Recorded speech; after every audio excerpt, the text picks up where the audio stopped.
Well, hello and welcome to the No Purpose Without Love podcast. I'm your host, Dave Guresso. Here we learn to lead well, live on purpose, and honor God with our lives. Remember to subscribe if you love this podcast. Today, I have with me Mr. Marlond Fyffe. I'm so excited to have him here as my guest.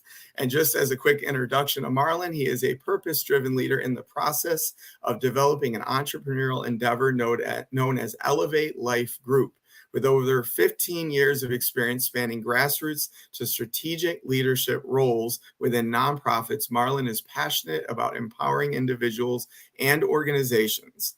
He began his journey by forming youth groups and quickly progressed to offering sustainable solutions for youth, young adults, families, and teams. He's actually done a whole lot more, and we're going to get into that. Marlond, welcome to the show. Glad to have you here today. Hey, thank you so much. I'm glad to be here, Dave. So why don't you begin by just kind of opening up and telling us the story about how you got to where you are. The story always brings so many good wisdom tidbits for others to hear. So I'd love to hear that story. Yeah, absolutely. And again, thank you for having me on this podcast. I'd say my life has kind of been symbolic of a house that was built upside down. In many ways, when you think of the traditional path for young adults leaving high school and entering the field of work or entering their sort of post-secondary options, and then that whole climb to the tops, that we know of in our society. I graduated from high school here in Atlanta, and I went off to college first semester in school. And I had an uneasiness about that experience, in that I couldn't stay focused on what it was I was doing, because I kept feeling drawn away from that to something much more impactful. Here it is at 18 years old. Part of that came from my experience growing up in a two-parent household of Christian believers who taught me the power of service and taught me what it meant to serve others. Uh, and so here I am in my freshman year, and I'm something's pulling at me. I'm like, this college thing is cool and all, but I feel like I need to be doing something to impact um, people on a greater level, impact the world. I'd had some exposure to youth ministry, and my dad being a pastor uh, for a local congregation in Atlanta. And so I had some exposure to that, and I wanted to do something that mattered. I just didn't know where to get started. And so I stumbled up on this place, ministry in the Union City area, an organization that impacted the youth affected by the foster care system. And the first uh, opportunity for me there, really, as I kind of went into the HR department and looked for what was available, was this role for a pickup driver for the children's home, residential home, affecting children, again, by the supporting children affected by the foster care system. And this particular position would be me actually picking up donations in a big box truck that would benefit the thrift store, that would then, by doing so, benefit the organization on a whole to help provide for the residential programming. And that's how my career got started. The funny thing about that, David, is I always laugh because I applied for a pickup driver position, wanting to do um, something related to impacting youth. Little did I know, years later, God had a plan, because I went from pickup driver to truly picking up kids, and that I became a house parent for this organization, where I was doing more than actually picking them up and driving them to school and bringing them back and forth to games and things, and acting uh, more so as uh, my wife and I both acting as mom and dad to many young people who have experienced abuse, abandonment, and neglect. And so in many ways, it's symbolic, because I did become that pickup person, if that makes sense. Mm-hmm. But my career didn't stop there. I was with the organization for a number of years, and I continued to advance in the organization, as the story goes, all the way up to senior leadership, where I was affecting program outcomes and expanding programs, and doing a number of things to help better the outcomes for children in foster care. Wow. And interesting the flow of how things went, right? Like God was leading you through that whole process the whole time. And I hear it over and over again. One thing led to another, and I ended up here, right? Right. This, the more times I hear the story, the more I see God's just always working. He's working Absolutely. right through our lives. So that it's sort of a good segue, because the next question I was going to ask you is like what role has being a follower of Jesus played in your life, right? Because that's been huge, obviously, for you. So tell us about that. Like, how has that relationship with God affected this journey? Yeah, no, that's a great question. Um, for many people, I think know what it is to believe in God. Many people talk a lot about believing in God, and to believe in God is one thing. That I believe in my children. I know they exist. I believe in my wife. I know she exists. Through relationship with my wife, uh, over a period of time, I trust my wife. My wife trusts in me. And that trust is something that's very different, because I like to describe it as graduated faith. It's more than believing that, my wife exists, more than believing my children exist, but knowing that I can rely on on her as a dependable source. And so whenever you are serving uh, people in general, uh, in my particular instance, I was serving children and families that have come from hard places. Uh, it's true that people hurt people. And when you're dealing with people who have dealt with so much trauma, you can't rely on your own strength for that. You have to tap into a source that's greater than you and greater than your resources. And for me, that's always been my reliance on Jesus Christ. Yeah, that's awesome. And to add to that too, I often hear hurt people hurt people. I've said that many times, but something I heard recently flips it on its head. Loved people also love people. Love it. Got it. Yes, agree. So thanks to God, like we have that same opportunity that we can receive the love so that we can be loving. But the other thing that comes to mind, as I was listening to you talk about your wife, and this is stuff I'm learning. Do you ever find that your relationship between you and your wife correlates in some way with your relationship with God?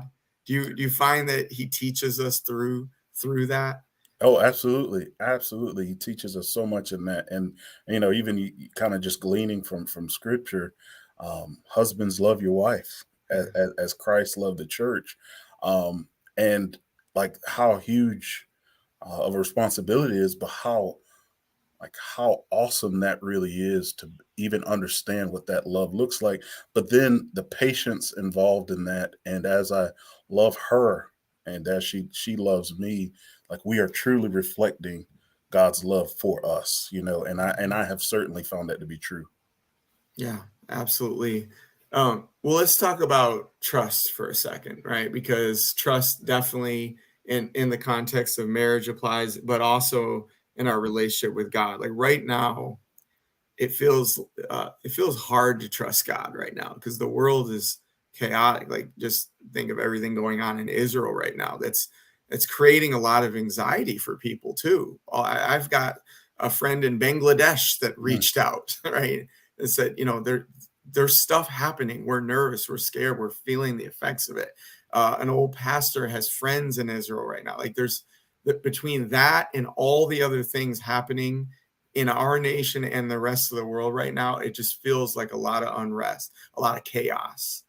How do we learn to trust God through that when it feels like everything inside of us is just, in some cases, is just swirling? It's like I call it the swirl. Okay. Yeah. Yeah. Yeah. Yeah. Yeah. I think you hit the nail on the head. Is that it is a learning process, and it is a cycle. Whatever sort of lesson we fail to learn, we end up repeating, right? And that is true even in our relationship with God. Like we go through these, what I think is either an opportunity to learn, opportunity to grow, um, and then an opportunity to demonstrate what we have learned. And I think it's true so much for our relationship with God. And I see.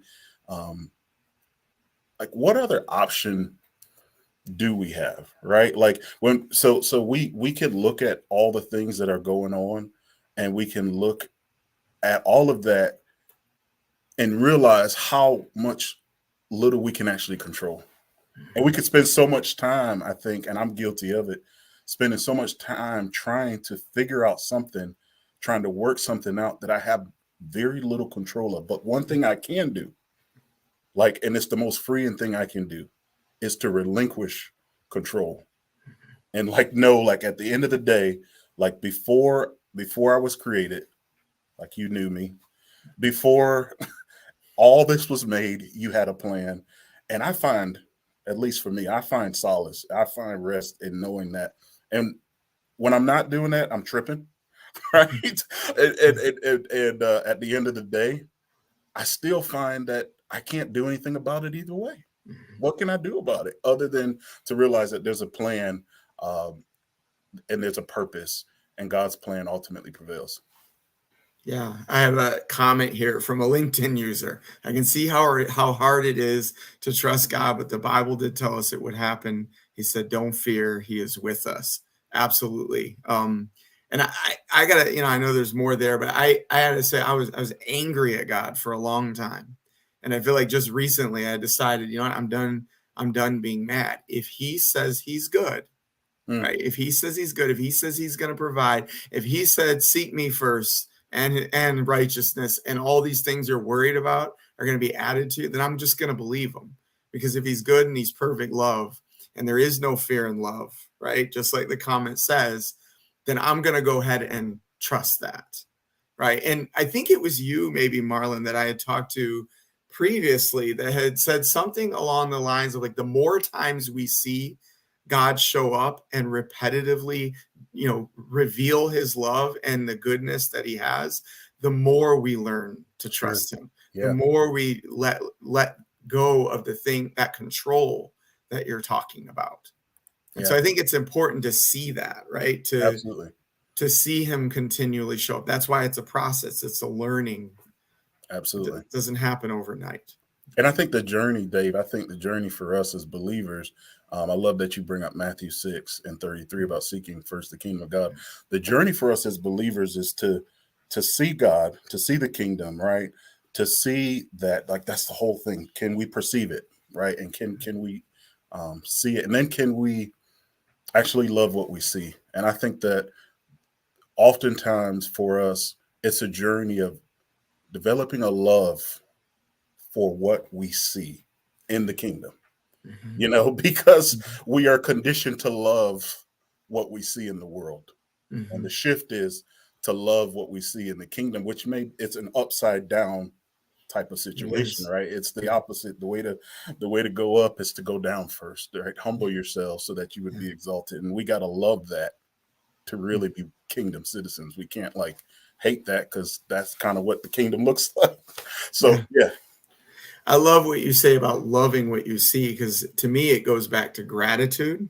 And I want to get into that. But I also want to go back and just address this thought that popped in my mind as you were talking. You're talking about relinquishing control and realizing that really, with all the things happening, there's not a whole lot that we can control when it comes to that. We can't necessarily do anything ourselves to fix that. But I like, there's a Viktor Frankl quote from Man's Search for Meaning that talks about how our response truly is the only thing that we can control. And Mm, that's the one thing no one can take away. So we can choose how we respond to what's sure. happening. Absolutely. Right. And so that, I think it goes something like, between stimulus and response, there's a space. And in that space lies our power and our freedom. It's our ability to choose our response. So I Love it. just wanted to bring that out for those listening. But let's go back then to gratitude, right? Because I think it's in Philippians where it talks about having that gratitude, being thankful in all circumstances, and submitting those things to God, that surrender part. That's what brings this peace that Mhm. surpasses all understanding. And so you see a direct correlation too, Marlon, between peace and purpose. Absolutely. So talk to Absolutely. us a little bit about that.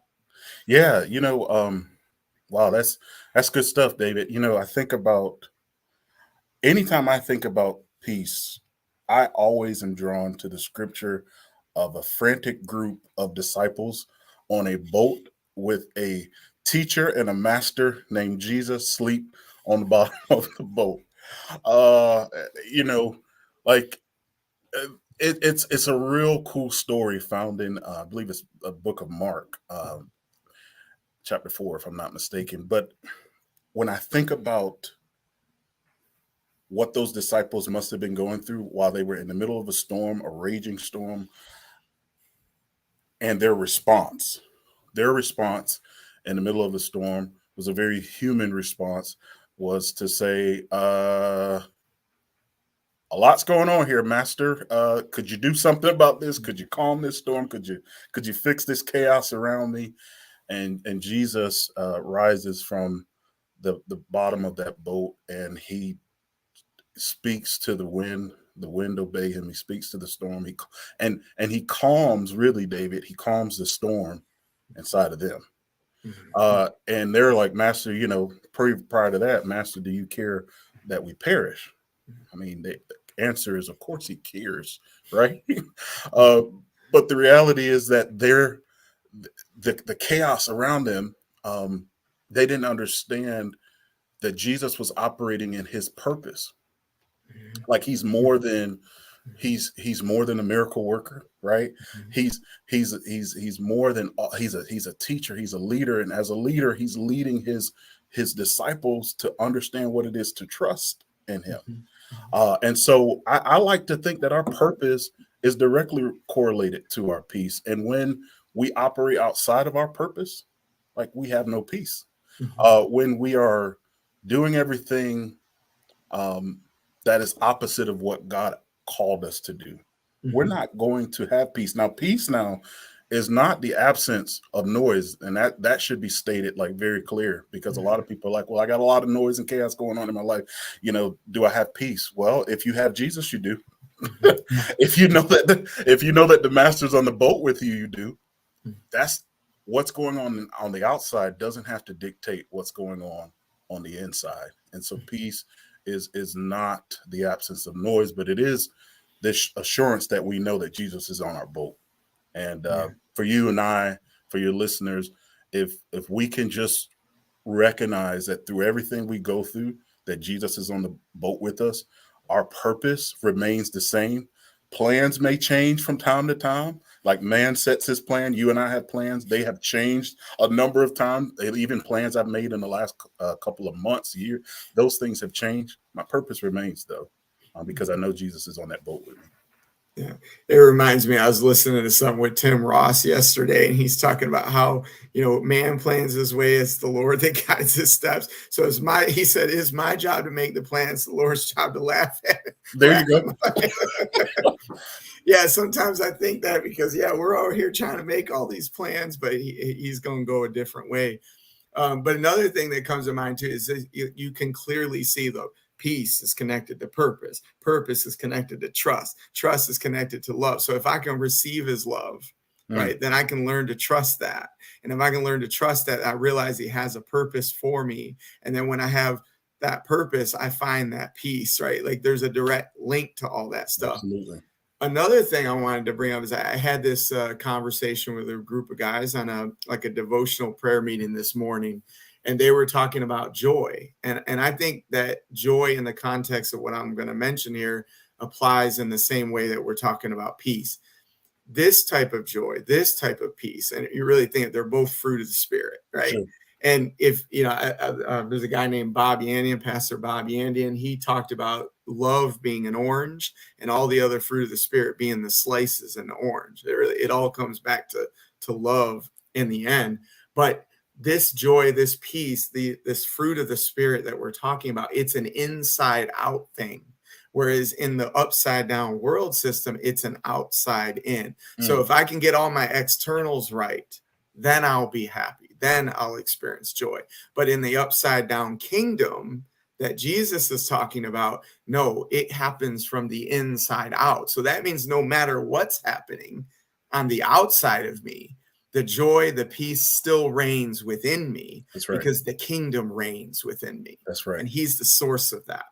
So putting all that together, is key, right? They're not Combo. independent. That's right. Yeah, good stuff. So here's the next question for you, Marlon. You say everybody needs a mission statement. Mm-hmm. So like, what does that, first of all, what does it mean? Yeah. And then why do you think it's so important for everyone to have that? Yeah. So when you think about a mission statement, I describe some of the work that I've done impacting children infected by the foster care system, as well as those impacted by homelessness. And that was a nonprofit organization. Mission statements are huge to all organizations, but even particularly so much more so for nonprofits because of the work they do. And even being able to demonstrate the value of the work they do to their donors and things of that nature, right? And so you think about that. Um, for me, how I developed that mindset that everyone needs a mission statement was actually during my kind of ascend to leadership role in the organization after being there for a number of years. I started to look at how, I had been so connected to that mission of that organization, really kind of breathed that in. And it dawned on me that in order to be able to kind of move from that, from here to there, that I needed to take a hard look at what my mission statement was. And the alignment between my mission statement and the business I was conducting with in terms of that organization. And so it also so happens to be at the same time our organization was kind of going through a strategic planning process. And so kind of going through that process, uh, it helped me to understand that organizations sometimes need to reevaluate their mission statements. They need to kind of look at if there's been any mission drift, and they need to look at kind of the values associated with that mission statement. I said, wait a minute, Marlon, you're an entity, you're a business, you are an organization. What is your mission statement? And that's kind of how I went through that whole process of developing a mission statement for myself, which simply is to be a voice to the voiceless, a conduit of love, and the type of person that my children wish to emulate. My goal really is to help people and organizations live at their highest and best. And if I stray from that, I'm not healthy. Mm-hmm. I love that term too, mission drift. Yeah. I've never heard that before. I'm definitely going to use that. But wow, to be a voice to the voiceless, a conduit of love.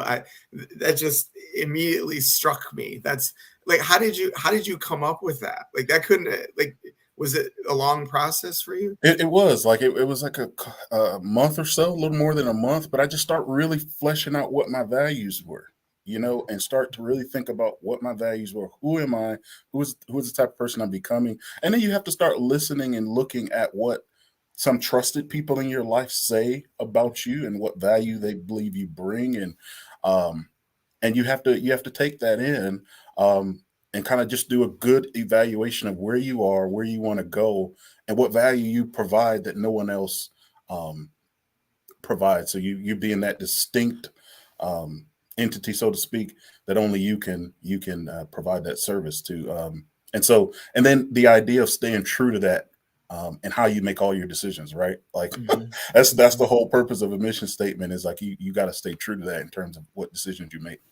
Yeah. And another thing comes to mind too with that is, we sometimes we talk about survival versus thriving or scarcity versus abundance mindset. And I think sometimes we get stuck in these ruts where, we say things like we just got to do what we got to do. We got to do what we got to do. And I think that's where the mission drift starts to happen, when that fear, that worry, that anxiety, and we just start taking whatever we can do because we're trying to take back that control. Yeah. Right. Yeah. But it can be scary, right? Because sometimes it really does feel like you're grasping at things like, just give me something, That's give me right. something. So how do we prevent the mission drift from happening? Mm. How do we keep ourselves there when it feels like we're starting to sink? Yeah, that's a good one. You think of accountability, right? You think of an organization has a kind of built-in accountability board of directors, has that whole leader. You think about the stakeholders involved, like who are those people in your life that you have after you've kind of gone through the whole mission statement process, like tell somebody, like this is who I am. This is who I feel God's called me to be, and I need you to hold me accountable to that, I'm going to practice the habit of doing X, Y, and Z every day. Um, and I'm going to need some help along the way. That's what community is. And that's what the Christian community, that's the beautiful thing about the Christian community, is that we have that built in if we take advantage of it. Yeah. It makes me think of holding the vision. That's right. Coaches/leaders, I know you say you're a coach too. Coaches hold that vision for people because sometimes we forget our own vision or That's right. mission, right? Yeah. Those are connected. So what do you say, what do you believe is the connection between purpose, peace, and the mission statement? How do we put that together? Wow, the purpose, the peace, and the mission statement. So I think we've already kind of said that the whole, that purpose, or at least how I see it, your purpose is your peace.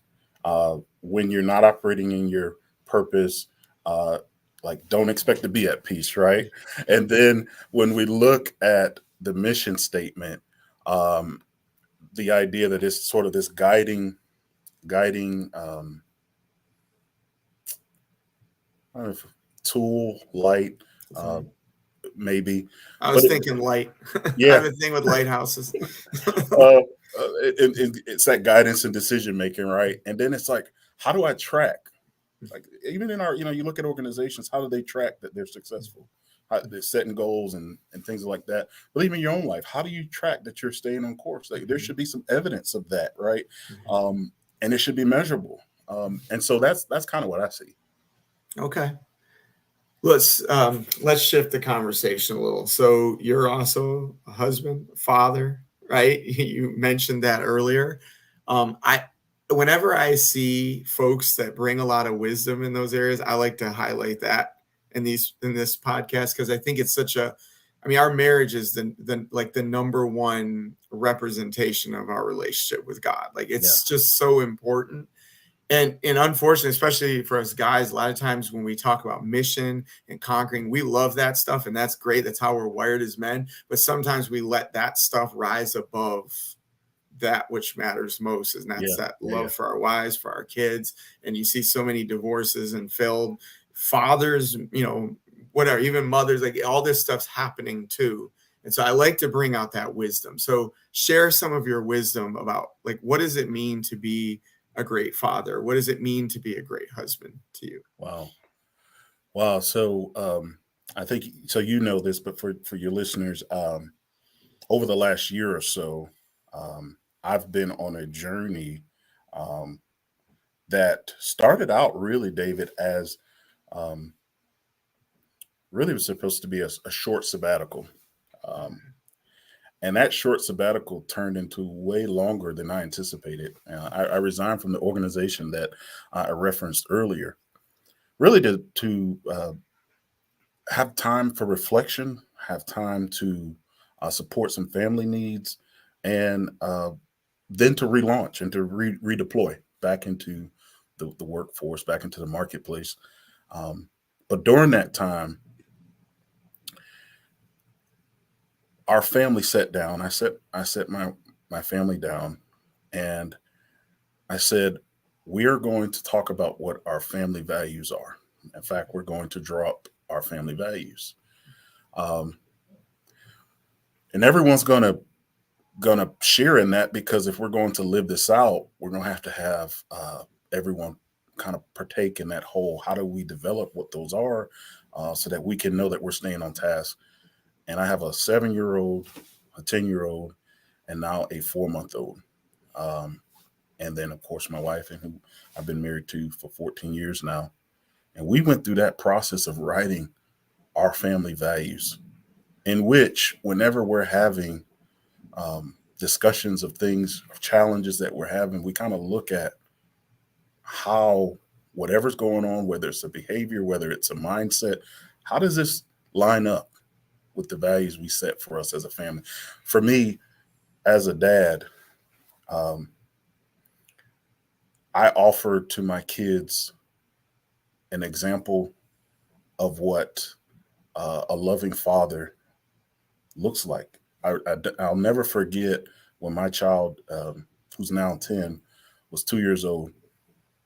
and he was upset with me about something he wanted that I wouldn't give to him, and he was throwing his tantrum, and he got so frustrated with me, and I was like, you know what? Go in the room. You're upset with me. Pray to your big dad, like God.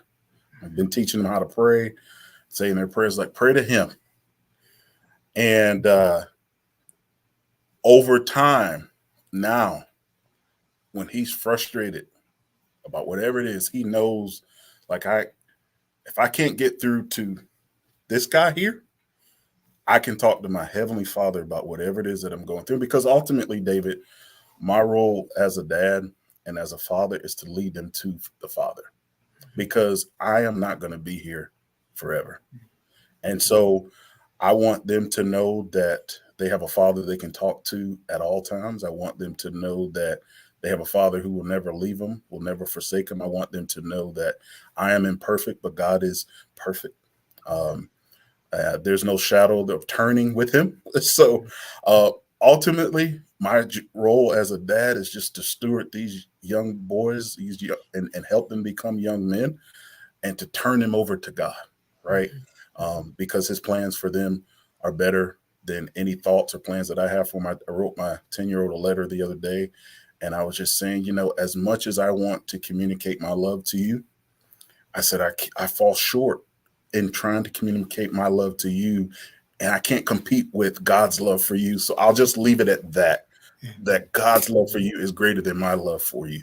Because I just can't compete with God in that, So Yeah, they belong to him, yeah, right? He created them in their mother's womb, right? yeah, It's yeah, there, and so I think sometimes we forget, like he loves them so perfectly. And you're right. Like I have to tell my kids the same thing. I mess up, and I know sometimes I say things, and I stick my own foot in my mouth. Right? yeah, I'm a telling lot. you not to do things as I'm doing them myself. Yeah, It's like, what is wrong with this? And he hits me upside the head. I was like, you know what, daughter, I get how this looks, but that's why I need grace, just like you need grace. Turn to yes, him, right? And so I don't have, and it's what makes me think of, I don't have a lot of expectations for what I want them to do with their future, but I have that one, that they know him, right? Because if they know him and they're following him, everything else just kind of takes care of itself. Like we go through the rockiness of life, but we know that he takes care of us through all that stuff. And so I know if they sure. have him, they have it all. Right. And Yeah, I hear you saying the same thing, but then the values thing's big too, right? What do you stand for? that's right. Right. There's that old quote, if you don't stand for something, you fall for All for anything. anything. What do you stand for? If you don't know, I mean, you get knocked around, don't you? That's This right. life will do it to you every time. So solid, man. That's beautiful. Thanks for sharing. Absolutely. So another question, if you could go back, right, and start all this over again, you're a young guy again, what would you tell your younger self? What advice would you give your younger self if you were starting over again? Wow, to get out of the way. I would tell myself to get out of the way. Get out of the way and let God use you. Like there's so many examples as I look back on my life, and from professionally, personally, that I got in my own way, wanting to control things, wanting to lean on my own understanding. Um, I would say, I would say, I would tell my young self that perfectionism is not the way. Excellence is. That similar to that letter I wrote my 10-year-old, is that um, there's nothing you can do to make God love you more. And I would tell myself that to just rest in His love. Yeah. Yeah, that's beautiful. And there's nothing he can do to love you less. Yeah. Like he loves you exactly as you are. And I've even heard somebody say it like this, like when he looks at you, he sees Christ. Mm, So he can't love you any more or less. How do you, if Christ is God, right? How can you have any more than that? that's it. There's like, you can't lose. That's it. So thanks for sharing that. So one last thing before we wrap up, talk briefly about Elevate Life Group and Yeah. what you want to accomplish with that, and then tell folks how they can reach or connect with you. Yeah, so Elevate Life is a passion project that will turn into an entrepreneur venture where essentially, I'm combining my years of expertise, both in strategic roles where I've kind of led initiatives relative to strategic planning, needs assessments, and things like that for organizations to help kind of thrive. But then that whole people side as well, where I still feel very called to help people live at their highest and best. So, the goal of Elevation Life is to bring together two groups, and that is the consultants as well as the coaches from the business side as well as the personal development side. And so I'm fleshing out those details and putting that together as something that I feel like we all have this thing in which we were destined to be and destined to become. Elevate Life is that idea of living at your highest and at your best, and so that's my passion project. Awesome. So how can folks connect with you? The easiest way would be to connect with me on LinkedIn. I'm on there a good bit, so I've enjoyed that kind of exposure and enjoy that fellowship and networking that I have on LinkedIn. Okay. And I will, for those listening, I'll make sure that his LinkedIn link is in the description of the podcast episode. Marlon, this has been awesome, man. I Yeah, always love likewise. talking to you. I feel encouraged every time I walk away. Oh So man, likewise. thanks for spending the time with me. And thanks for sharing your wisdom with us. Hey, thanks. I enjoyed it. Likewise. Have a great day.